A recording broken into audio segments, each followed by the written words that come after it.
राजस्थान के रेगिस्तान में एक ऐसा गांव है जहां सूरज ढलते ही इंसानों का जाना मना है।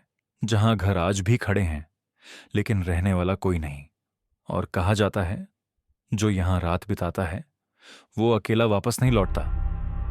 कुलधरा गांव जैसलमेर से कुछ किलोमीटर दूर बसा हुआ था। यहां पालीवाल ब्राह्मण रहा करते थे, पढ़े लिखे, समृद्ध और शांत लोग।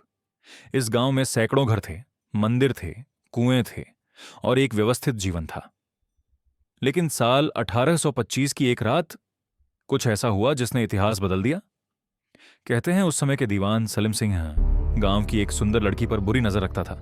उसने धमकी दी, या तो लड़की मुझे सौंप दो या पूरा गांव नष्ट कर दिया जाएगा। पाली वालों ने झुकने से इनकार कर दिया और फिर एक ही रात में पूरा गांव खाली हो गया।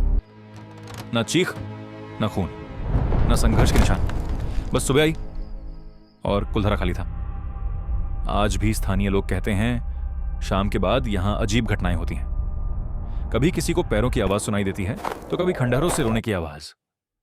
कुछ पर्यटकों ने दावा किया कि उनके कंधे पर किसी ने हाथ रखा, लेकिन पीछे मुड़ने पर कोई नहीं था। एएसआई ने भी सूर्यास्त के बाद यहां रुकने पर पाबंदी लगा रखी है। कहा जाता है पालीवाल ब्राह्मणों ने जाते जाते इस जमीन को शाप दे दिया था।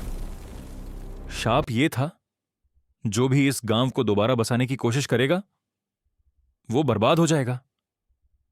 इतिहास गवाह है, कई बार यहां घर बसाने की कोशिश हुई लेकिन हर बार कुछ ना कुछ अनहोनी हो गई। लेकिन असली डरावनी बात यह नहीं है। डरावनी बात यह है कि कुछ इतिहासकार मानते हैं गांव कभी पूरी तरह खाली हुआ ही नहीं। कहा जाता है पालीवाल आज भी यही हैं, बस दिखाई नहीं देते। और अगर आप शाम के बाद कुलधरा में हो और कोई आपका नाम ले तो पलटकर मत देखना। क्या कुलधरा सच में शापित है या यह इतिहास का सबसे बड़ा रहस्य?